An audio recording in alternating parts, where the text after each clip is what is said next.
जियो में मेरी आवाज आ रही है? चलो ठीक है। तो जब आपकी ये जो वांट्स मैच हो जाएंगी, आपको अपनी पर्सनालिटी का पता चल गया, आपको हॉलैंड वोकेशनल के लिहाज से आपको कैरेक्टरिस्टिक ऑफ जॉब पता चल गया, now it becomes very easy कि आप मैच कर लो। उसके लिए आपको किसी कंसल्टेंट के पास जाने की जरूरत थोड़ी है। कंसल्टेंट ने भी यही काम करना है, पैसा खर्च करना जरूरी है।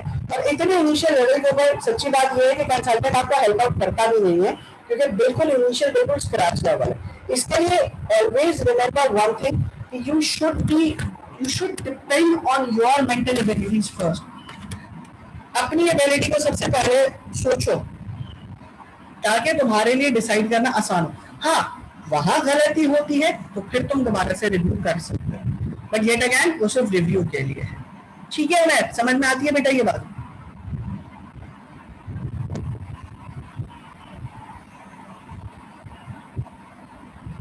गुड।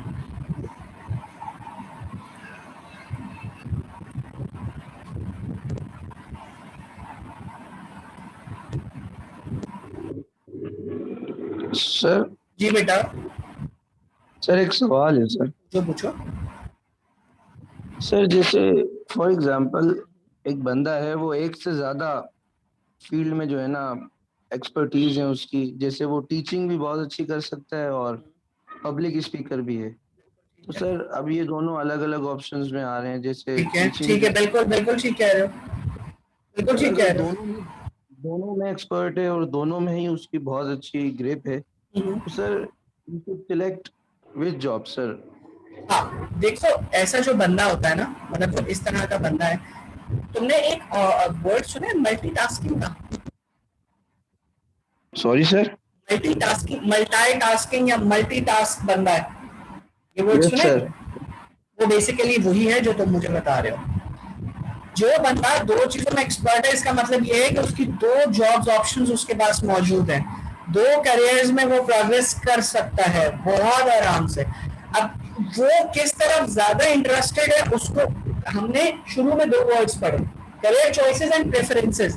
प्रेफरेंस क्या होती है? प्रेफरेंस यही तो है कि आप दो चीजों में एक्सपर्ट हो, दो में से ज्यादा किस में हो, पहले आप उसको रख लो, साथ में साथ साथ भी दूसरे को चला सकते हो और थोड़ा नीचे करके भी दूसरे को चला सकते हो, वो आपकी अपनी मर्जी है। दोनों को पैरेलल नहीं चला सकते, क्योंकि पैरेलल चलाना बहुत मुश्किल काम होता है when it comes to all these things.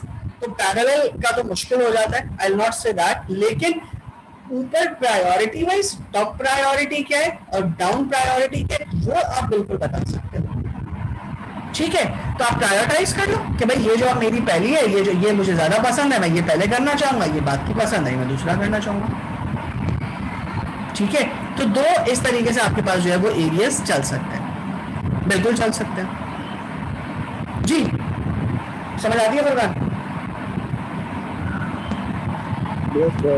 Okay, अच्छा अब हमारे पास जो है ना, अब देखो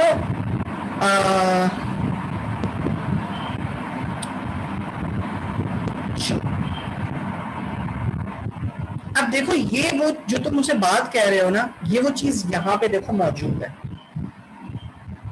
अब रुको तुम लोग जरा, मैं तुम लोगों की एक छोटी सी तुम्हें एक्सरसाइज भी कराऊं ताकि तुम लोगों को समझ आए।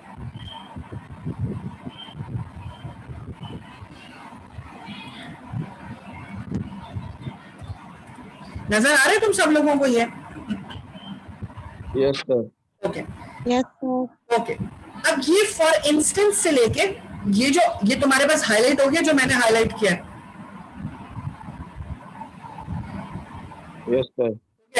जी सर। काम करो, 3 मिनट लो, ये पूरा के पूरा पैराग्राफ पढ़ो, तो जो भी फुरकान ने सवाल पूछा था ना, उस सवाल का जवाब यहाँ पे मिल जाएगा। फुरकान ने मुझसे सवाल ये पूछा था कि जी एक बंदा टीचर भी बहुत अच्छा है, पब्लिक स्पीकर भी बहुत अच्छा है, तो वो किस जगह पे जाए? ठीक है, तो इसको अंडरस्टैंड करने के लिए ये जो तुम्हारे पास हेक्सागोन टाइप की तस्वीर बनी है ना, हॉलैंड वाली, ये तुम्हें बेसिकली बताएगी कि अब आप प्रायोरिटाइज किस तरीके से करते हो। लाइक ये पिक्चर आपको बताएगी कि जी अब रीइंफोर्स किस तरीके से कर सकते हो, एक दूसरे से ऊपर किसको लेके जा सकते हो, और कौन सी थीम्स ऐसी हैं जो कि एक दूसरे के साथ अनकम्पैटिबल है। लाइक कौन सी दो एक दूसरे के साथ कंपैटिबल है, कौन से दो एक दूसरे के साथ अनकम्पैटिबल है। ठीक है, वो आपको यहां से पता चल जाएगा। ठीक है, समझ में आई बात या नहीं आई? जी सर। बस अब आपके पास 5 मिनट है, 5 मिनट में उसको सुकून से पढ़ो और फिर उसके बाद हम उसको समझते हैं कि इसमें लिखा हुआ क्या है। नजर आ रहा है ना, ये मैंने इसको ब्लू हाईलाइट कर दिया तो नजर, ऐसा तो नहीं है कि नजर आना बंद हो गया ये सर हाईलाइट के बाद नजर आना बंद हो गया सर, हाईलाइट के बाद। से। अच्छा चलो, समझ में आ गया ना कि कौन से पैराग्राफ तुम लोगों को कहाँ से पढ़ना है। Yes sir. 1 मिनट रुको, मैं हाईलाइट खत्म कर देता हूँ उसको। लो अब नजर आ रहा है ना, ठीक है अब पढ़ो।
जी पढ़ लिया क्या लिखा हुआ है इसके अंदर? अली, फुरकान, इकबाल, उमैर, सना, पढ़ लिया? Yes sir. क्या लिखा हुआ है?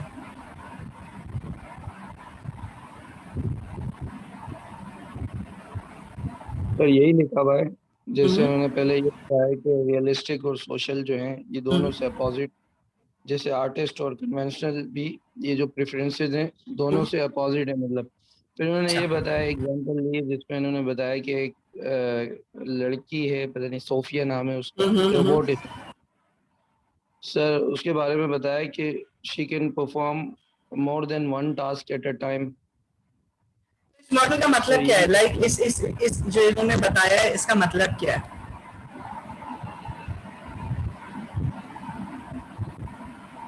इसमें 2 टर्मिनोलॉजी यूज हुई है, सेक और लिया। आइडेंटिफाई कर सकते हो सेक क्या और लिया क्या है?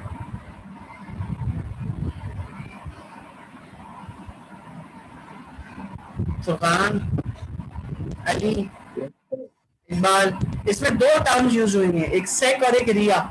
आइडेंटिफाई कर सकते हो सेक क्या है, रिया क्या है? चलो आसान कर देता हूँ, मुश्किल हो जाएगा थोड़ा सा। देखो ये जो पेड है ना, ये जो आपका हेक्सा कहाँ यूज हुआ है, बताता हूँ कहाँ यूज हुआ है। देखो ये जो हेक्सागोन है ना, इस हेक्सागोन के अंदर या हॉलैंड ऑक्यूपेशनल जो आपके पास वोकेशनल जो आपके पास मॉडल है, मॉडल क्लियरली एक चीज डिफाइन करता है, वो ये डिफाइन करता है कि आपकी 6 एनवायरमेंट तो डिफाइन हो गई है, लेकिन हर एनवायरमेंट का नेचर दूसरी एनवायरमेंट के नेचर से डिफरेंट है। कुछ चीजें एक दूसरे को कॉम्प्लीमेंट करती हैं, दैट मीन सपोर्ट करती हैं। कुछ नेचर ऑफ जॉब दूसरी नेचर ऑफ जॉब्स को कॉन्ट्रडिक्ट करता है, अपोज करता है। दैट मीन्स एक बंदा जो रियलिस्टिक है वो सोशल नहीं हो सकता, जो इन्वेस्टिगेटिव है वो एंटरप्राइजिंग नहीं हो सकता, जो आर्टिस्टिक है वो कन्वेंशनल नहीं हो सकता। दैट मीन्स रियलिस्टिक के कैरेक्टरिस्टिक्स और सोशल के कैरेक्टरिस्टिक्स दोनों डिफरेंट है। क्यों डिफरेंट है? क्योंकि रियलिस्टिक चीजों के साथ डील करता है, सोशल लोगों के साथ डील करता है, जो सबसे मेजर डिफरेंस आ गया। एंटरप्राइजिंग प्रॉब्लम्स ना क्रिएट करता है ना प्रॉब्लम सॉल्व करता है। इन्वेस्टिगेशन प्रॉब्लम क्रिएट भी करता है, प्रॉब्लम सॉल्व भी करता है। कन्वेंशनल रूटीन मैटर्स को प्रेफर करता है, आर्टिस्टिक रूटीन मैटर्स को प्रेफर नहीं करता, आर्टिस्टिक इंडिपेंडेंट होता है। ये एक चीज तो हो गई क्लियर। अब अगर तुम में से कोई अपने आप को ये कहता है कि जी मैं रियलिस्टिक भी हूं, मैं सोशल भी हूं, मैं इन्वेस्टिगेटिव भी हूं, that is wrong. As per research it's wrong. क्यों रॉन्ग है? क्योंकि रियलिस्टिक और सोशल एक जगह पे आ ही नहीं सकते। या तो बंदा रियलिस्टिक होगा या सोशल होगा। अगर कोई बंदा आपको ये बात कहता है तो उस मतलब ये है कि उस बंदे को या उस बंदे की थिंकिंग में या उस बंदे के सोचने में, उस बंदे की नॉलेज में कोई प्रॉब्लम है। उमैर, आप जो मुझसे पूछ रहे थे ना कंसल्टेंट, वो कंसल्टेंट बेसिकली यही काम करते हैं। उनके पास ये रूल्स होते हैं, यही रूल्स को फॉलो करते हैं। बजाय इसके कि उनके लिए आप रूल्स, उनको ये रूल्स आप बताओ, समझाओ, ये रूल्स आप खुद भी फॉलो कर सकते हो। सो सिंपली हमारे पास जो रूल्स हैं वो ये कहते हैं कि जी रियलिस्टिक सोशल अलग अलग, मतलब या तो बंदा रियलिस्टिक होगा या सोशल होगा, या इन्वेस्टिगेटिव होगा या एंटरप्राइज होगा, या आर्टिस्टिक हो गया, कन्वेंशन हो गया। एक बात हो गई। लेकिन दुनिया तो और मजीद चेंज हो गई है। अब तो मल्टीपल जॉब्स का ऑप्शन है। एक पर्सन कितने एनवायरनमेंट में एडजस्ट हो सकता है? हाँ, ये मैं आपको जवाब दे रहा हूँ अली, मैं आपको इसी का जवाब दे रहा हूँ। अभी मेरा नेक्स्ट जवाब यही है। ओके, अब मेरे पास सवाल ये खड़ा होता है कि जी ऑपोजिट तो हो गया, अलग अलग तो हो गया, मतलब मुझे कहा कि जी अपोजिट होगा, ये उलट होगा, ये नहीं हो सकता, वो हो नहीं सकते। लेकिन अब चूंकि इन्वायरमेंट बहुत ज्यादा चेंज हो गया है, अब चूंकि लोग बहुत ज्यादा चेंज हो गए, अब चूंकि कॉम्प्लेक्सिटीज बहुत ज्यादा बढ़ गई है, अब चूंकि बिजनेस बहुत ज्यादा चेंज हो गया है, अब चूंकि डायनामिक्स चेंज हो गए, अब चूंकि लोगों की सोच चेंज हो गई है, चूंकि टेक्नोलॉजी चेंज हो गई है, तो अब इस सिलसिले में हम क्या करें, या इस सिलसिले में हम कितना कर सकते हैं, कौन कौन सी फील्ड्स, ये कौन कौन से एरियाज को हम ज्वाइन कर सकते हैं और कौन कौन से एरियाज को हम ज्वाइन नहीं कर सकते, जो कि अभी आई ने मुझसे जैसे सवाल पूछा। तो इस सवाल का जवाब ये है कि हमारे पास दो टर्मिनोलॉजीज यूज होती है। एक टर्मिनोलॉजी हमारे पास कहलाती है सेक, एक टर्मिनोलॉजी हमारे पास कहलाती है रिया। दैट मीन्स एक बंदा एक वक्त में मैक्सिमम 3 इन्वायरमेंटल ग्रिड्स के अंदर फॉल कर सकता है, 3 से ज्यादा ग्रिड में फॉल नहीं कर सकता। लाइक अगर कोई ये कहे कि जी मैं 5 के अंदर हूं या 6 के अंदर हूं, पॉसिबल ही नहीं है। क्यों पॉसिबल नहीं है? क्योंकि हर 3 का ऑपोजिट बाकी 3 है। तो मैक्सिमम जो फॉल कर सकता है वो आप 3 के अंदर फॉल कर सकते हो, ठीक है। लेकिन कौन से 3 में फॉल कर सकते हो, ये भी एक सवाल है। अब इस सवाल का जवाब दिया गया है सेक और रिया के अंदर। सेक इज बेसिकली एक बंदा जो कि सोशल है, वो सोशल होने के साथ एंटरप्राइज भी हो सकता है और कन्वेंशनल भी हो सकता है। ये बन जाता है सेक, SEC सेक। एक बंदा जो रियलिस्टिक है वो इन्वेस्टिगेटिव भी हो सकता है और आर्टिस्टिक भी हो सकता है, ये बन गया रिया। तो आपकी 2 टर्मिनोलॉजी यूज हो गई है, 2 टर्मिनोलॉजी वोकेशनल प्रेफरेंसेस के अंदर आ गई। एक टर्मिनोलॉजी आपकी कहलाई सेक। सेक कौन हुआ? सेक वो हुआ जो कि सोशल भी है, जो कि एंटरप्राइज भी है, जो कि कन्वेंशनल भी है। और एक बंदा कौन है? जो कि है रिया, जो कि रियलिटी भी है, रियलिस्टिक भी है, जो कि इन्वेस्टिगेटिव भी है और जो कि आर्टिस्टिक भी है। तो बेसिकली आपके पास हॉलैंड वोकेशनल या हॉलैंड ऑक्यूपेशन थीम और हॉलैंड ऑक्यूपेशन मॉडल के ऊपर एक बंदा individual, Ali individual, Furqan individual, Iqbal individual, Umair individual, Sana individual, Shiraz individual, या तो सेक बनेगा या रिया बनेगा। सेक बनेगा, अगर सेक बन गया तो इसका मतलब ये है, अब इसके अंदर एक और चीज है, सेक बनेगा तो इसका मतलब ये है कि अगर वो बंदा अपने आप को सोशल समझता है तो डेफिनेटली उसमें एंटरप्राइजिंग और कन्वेंशनल भी होगा। अगर बंदा अपने आप को रिया समझता है, रियलिस्टिक समझता है, उसमें डेफिनेटली इन्वेस्टिगेटिव और आर्टिस्टिक भी हो सकता है। और यही उसके थर्ड पॉइंट का मतलब है।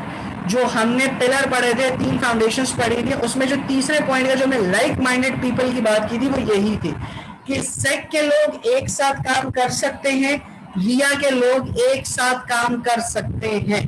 तो बेसिकली सेक और रिया ये हो गया, 6 मॉडल्स ये हो गए, 3 आपके पास पिलर्स मैंने पीछे बढ़ा दिए जो कि हो गए, और ये पूरा के पूरा आपका कंप्राइज करता है और ये पूरा के पूरा आपका क्रिएट करता है हॉलैंड थीम को या हॉलैंड वोकेशनल थीम को। समझ आती है यहाँ तक बात? ये चीजें समझ में आती हैं? अगर समझ में नहीं आई तो पूछ लो, और समझ में आ गई है तो हम इस पे आगे चल सकते हैं। जी, एनी क्वेश्चन? ओके, एक सवाल आ गया। ओके, अली ने कहा कि जी क्लियर है। बाकी सबको भी क्लियर है?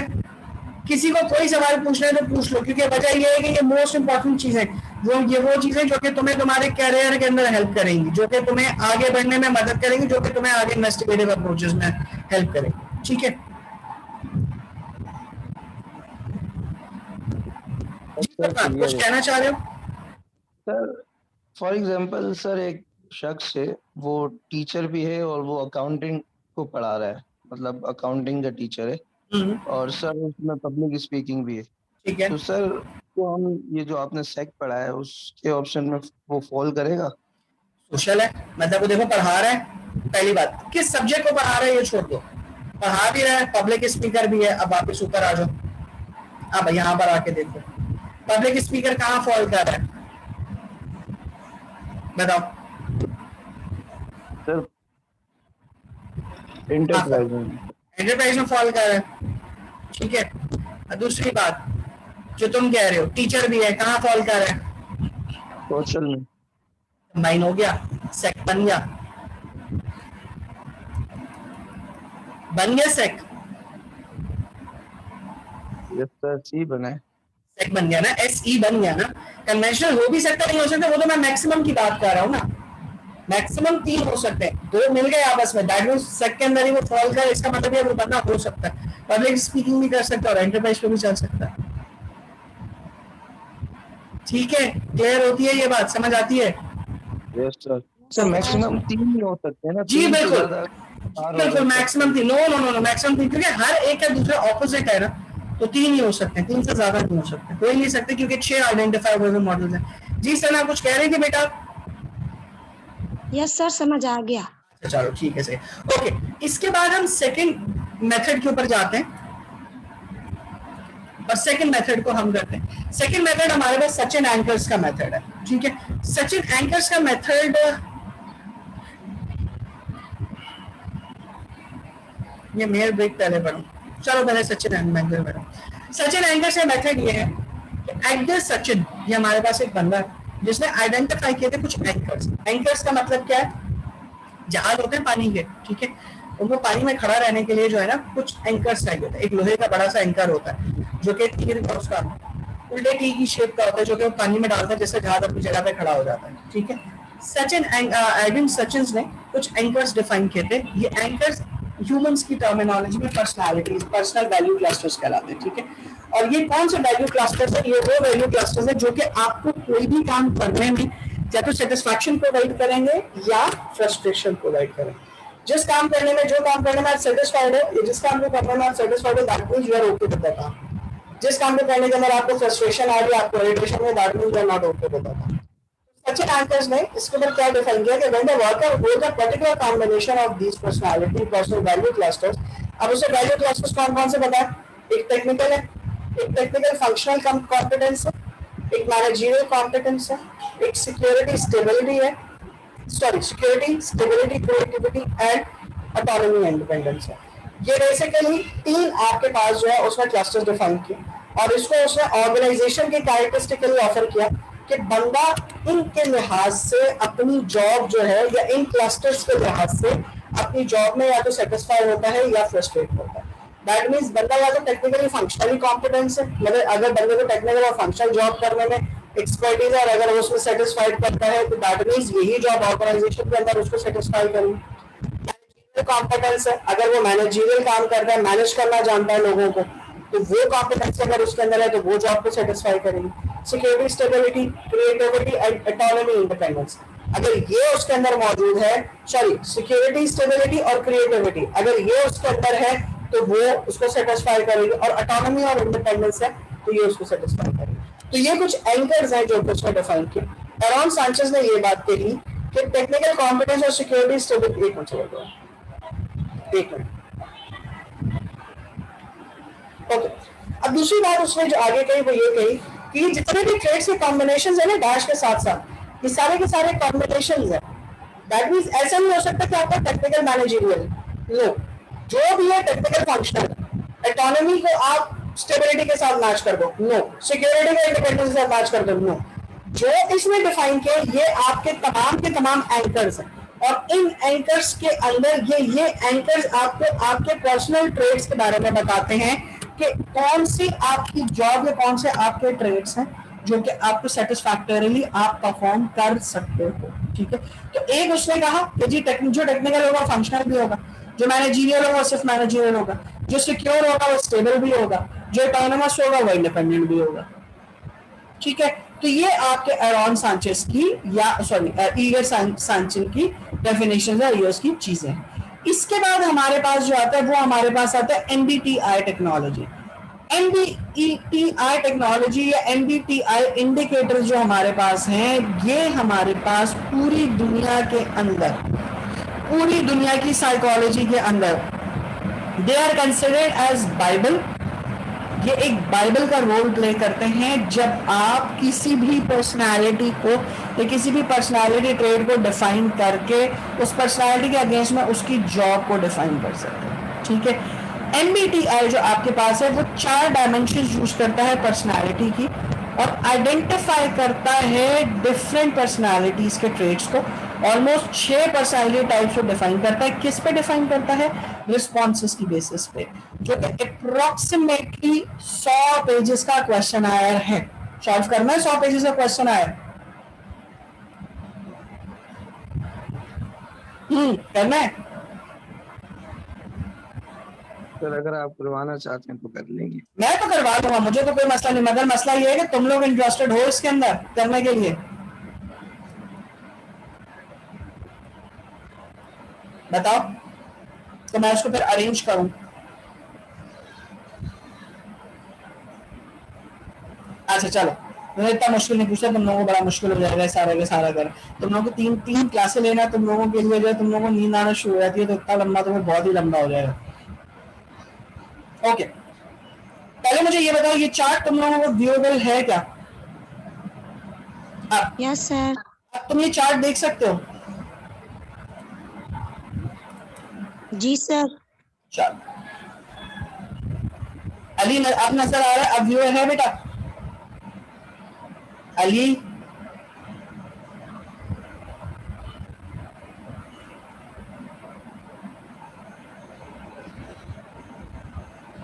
ओके, सबसे पहले तो ये इस चार्ट की तस्वीर लेके रख लो सबके सब, क्योंकि ये वो चार्ट है जो कि पूरी दुनिया के अंदर और पाकिस्तान के अंदर भी जो तुम्हारे जितने भी कंसल्टेंट्स हैं, जितने भी तुम्हारे लोग हैं, वो सारे के सारे लोग जो है इसी चार्ट को देख के पर्सनालिटी ट्रेड्स डिफाइन करते हैं। ठीक है, अब इसमें अगर तुम देखो तो बहुत सारे ट्रेड्स गिवन है और साथ में ISTJ करके नाम और ये वो मौजूद है। सब चीजें छोड़ दो, मतलब ISTJ, IPSP, IFPP, ISFG, INFJ, IDP, ये सब छोड़ दो। सिर्फ ये जो लिखा हुआ है ना, quite serious, dependent, practical, matter of fact, value, tradition and loyalty, ये कैरेक्टरिस्टिक्स हैं। तुम 7 के 6 लोग ये डिफाइन करो कि तुम इसमें से किस बॉक्स के अंदर फॉल करते हो। यू गॉट 10 मिनट्स, 10 मिनट, बल्कि हाँ 10 मिनट ले लो, बल्कि 15 मिनट ले लो, क्योंकि ये एक्सरसाइज लंबी है तो चलो तुम 10 मिनट ही ले लो।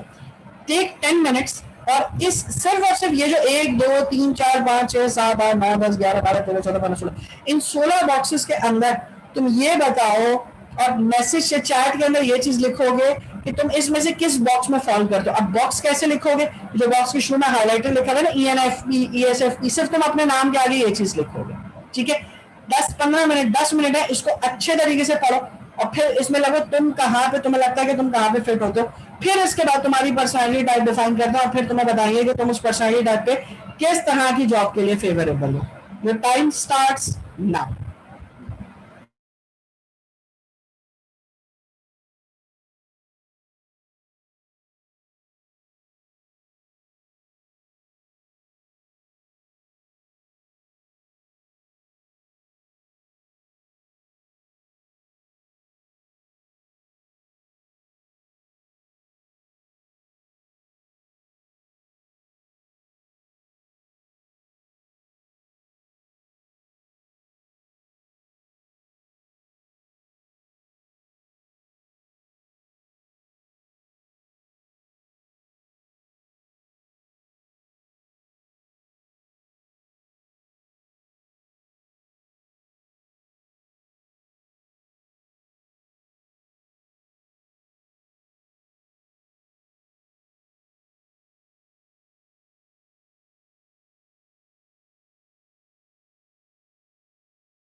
अच्छा जनाब, उमैर और सना को प्रॉब्लम आ रहा है। उमैर और सना कह रहे हैं कि उनको नहीं समझ में आ रहा वो कहाँ फॉल करें।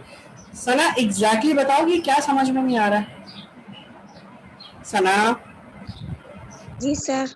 एग्जैक्ट बताओ क्या समझ में नहीं आ रहा। अच्छा चलो मैं तुमसे रैंडमली पूछता हूँ, मुझे बात बताओ, तुम खामोश हो, यानी कि नॉर्मली तुम लोगों से ज्यादा बात नहीं करती हो?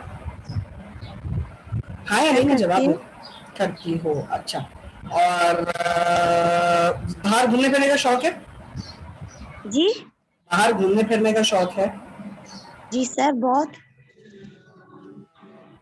काम को एंजॉय करते हो, मतलब दूसरों के साथ काम करना पसंद करते हो या अकेले काम करना पसंद करते हो? अकेले सर। अकेले। ओ, हेलो। अकेले सर अकेले। अकेले काम करना पसंद करते हो, अच्छा। नए स्किल्स को ज्यादा अच्छे तरीके से रिलाय करते हो, यानी कि नए स्किल्स को ज्यादा अच्छे तरीके से तुम सीखना पसंद करते हो, या पुराने जो तुम्हारे स्किल्स है उन्हीं स्किल्स से चल सकती हो? सर नहीं। नए लोगों के साथ सीखना चाहते हो या अकेले सीखना चाहते हो?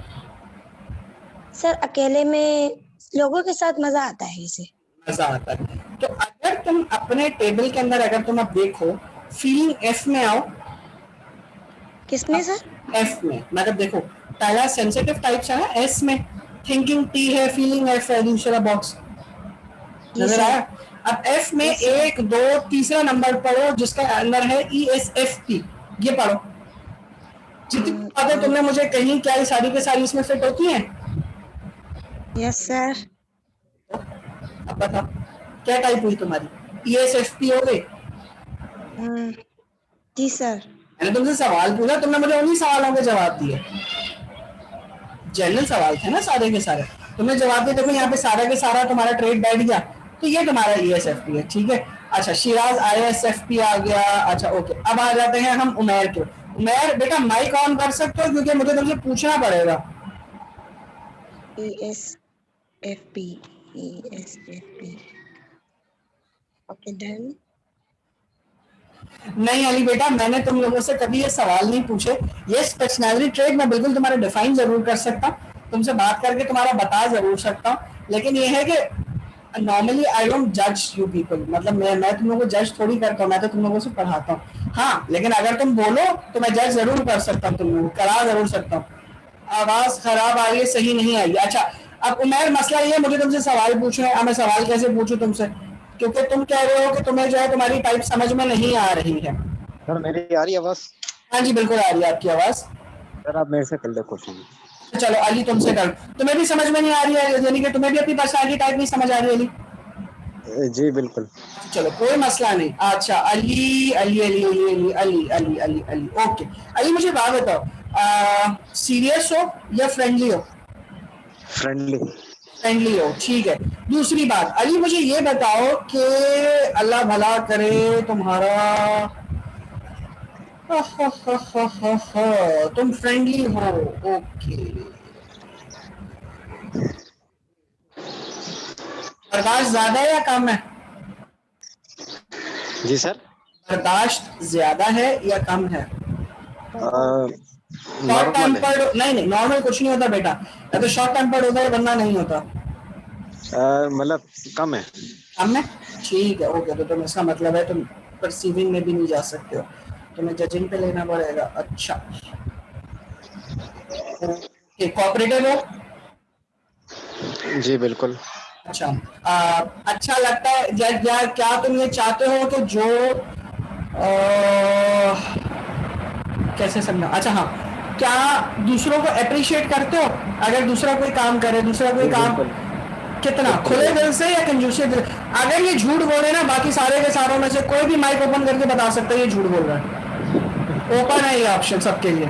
ओके, क्या तुम दूसरों को ओपनली अप्रिशिएट कर सकते हो कि हाँ जी जी तुमने बिल्कुल। बहुत अच्छा काम किया, बाकी सब जाए इधर उधर, बिल्कुल तुमने सर। अच्छा काम किया, ठीक है ओके।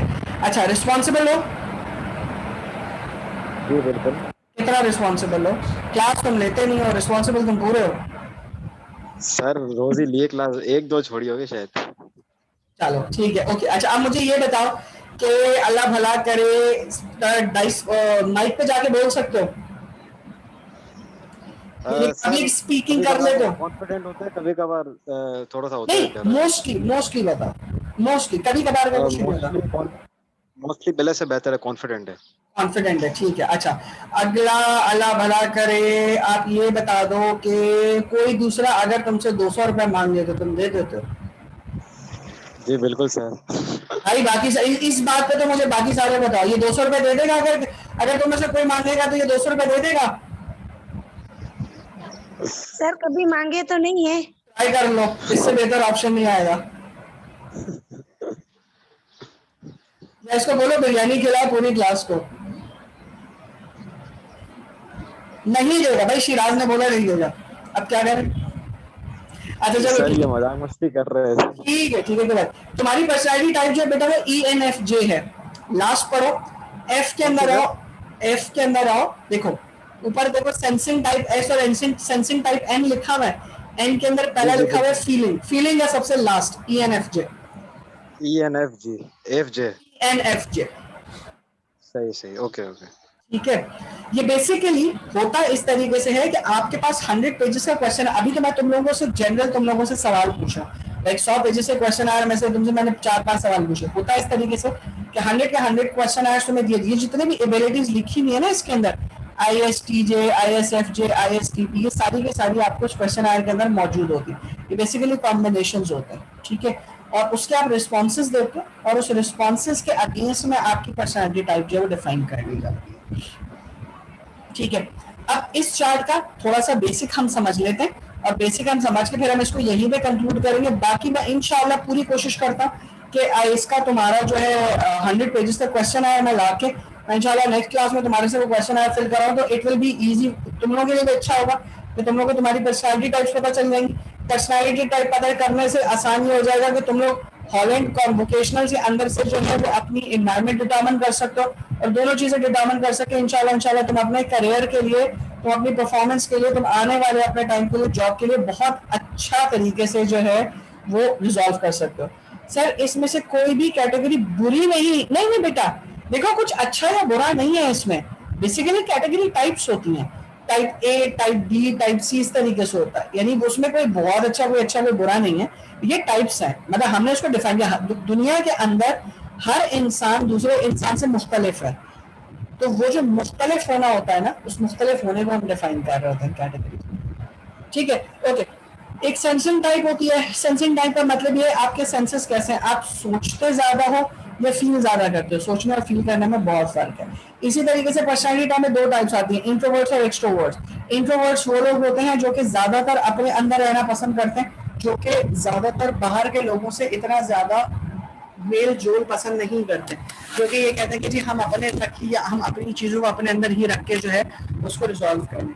इंट्रोवर्ट में 2 तरह की होती हैं, एक परसीव करते हैं, परसीव करने का मतलब इमेजिनेटिव लोग होते हैं जो कि खुद से इमेजिन करते होते हैं और इमेजिन करके चीजें जो अपनी प्रिज्यूम करते हैं। दूसरे जजिंग होते हैं, जजिंग वो लोग होते हैं जो कि जज कर रहे होते हैं, जजमेंट दे रहे होते हैं, लाइक किसी के बारे में, लाइक अभी जिस तरीके से मिसाल के तौर पे सना ने ये कहा कि जी हाँ, उन्हें ज़ोडिएक साइंस बेसिकली कैरेक्टरिस्टिक्स आपको बताता है, बिल्कुल इंपॉर्टेंट होता है। आपकी पर्सनैलिटी से रिलेटेड हर चीज जो आपको ज़ोडिएक साइन है, वो आपका डायरेक्ट है, ये तो आपकी पर्सनैलिटी ट्रेट्स के अंदर आता है, तो पर्सनैलिटी में आता है, तो बिल्कुल यस इंपॉर्टेंट होता है, लेकिन वो भी जनरल होता है, स्पेसिफिक नहीं होता। ये तो बिल्कुल स्पेसिफिक आपसे रिलेटेड है, मतलब आप और मिसाल के तौर पे आपका और आपके भाई का शायद ज़ोडिएक साइन एक हो सकता है, लेकिन आपके कैरेक्टरिस्टिक्स डिफरेंट हो सकते हैं, कुछ कैरेक्टरिस्टिक्स डिफरेंट हो सकते हैं। तो वो जो डिफरेंशियल ऑफ कैरेक्टरिस्टिक होता है ना, मजीद फर्दर नैरो, वो हम यहाँ से देख रहे होते हैं।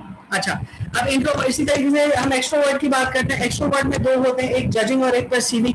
जजमेंट वो होता है कि जो कि खुद से जज कर लेता है, और परसीविंग वो होते हैं जो कि दूसरों की बात को सुन के समझ के परसीव करते हैं। इसी तरीके से सेंसिंग होता है, इंट्यूसिव होता है। सेंसिंग वो होता है जो कि आप सेंस करते हो, सेंस करने का मतलब है कोई ना कोई एक्शन आपके सामने परफॉर्म हो और उस एक्शन के रिस्पॉन्स में आप बात करो। इंट्यूसिव वो होता है, इंट्यूशन वो होता है जो हम ये कहते हैं ना हमारी सिक्स्थ सेंस ये बात कह रही है, तो वो इंट्यूसिव होता है। तो आपका जो सेंसिंग वाला है वो S है, इंट्यूसिव वाला है N है, thinking is T, feeling is F। अब ये जो ISTJ, ISFJ जो बन रहा है वो इस तरीके से बनता है, STJ। अब आप इसमें देखो, I is for introvert, S is for sensing type, T is for thinking and J is for judging. समझ आया ये ISTJ कैसे बना? I introvert, S sensing type, F feeling और J judging. आई समझ में? अब समझ आती है किस तरीके से बनाई है? ये इस तरीके से बनता है और इस तरीके से। जी सना कुछ पूछना चाह रहे हो बेटा? समझ आ गया। ओके चलो ठीक है, सही है। Will be keeping it till here, क्योंकि 1 मिनट ही तकरीबन जो है वो लेस देन 1 मिनट जो रह गया है, हम इसमें इसको यहीं पे आज जो है वो रोक रहा हूँ। बाकी इंशाल्लाह मैं नेक्स्ट क्लास में इसका क्वेश्चन है ला के मैं आप सब लोगों को, या मैं हो सकते ग्रुप में शेयर कर दूं तो आप सब लोग मुझे अपने अपने क्वेश्चन है इसके रिस्पॉन्सेज देना, तो फिर हम उसको देखेंगे कि कौन किस पर्सनैलिटी ट्रेट में एग्जैक्टली फॉल करता है। इससे रिलेटेड किसी को कोई सवाल तो वो मुझसे पूछ सकता है। जी कोई सवाल नहीं है इससे रिलेटेड? No sir. ओके चलो ठीक है। बाकी फिर हम इसको MTBL को MBTL को यहीं तक रखते हैं। बाकी इंशाल्लाह हम नेक्स्ट क्लास में करेंगे और फिर नेक्स्ट क्लास के अंदर इंशाल्लाह इसको जो है वो हम कंक्लूड करके मजीद फर्दर आगे की तरफ बात करें। ठीक है बेटा, थैंक यू, ख्याल रखो अपना, टेक केयर, अल्लाह हाफिज़। टेक केयर, अल्लाह हाफिज़। अल्लाह हाफिज़। अल्लाह हाफिज़।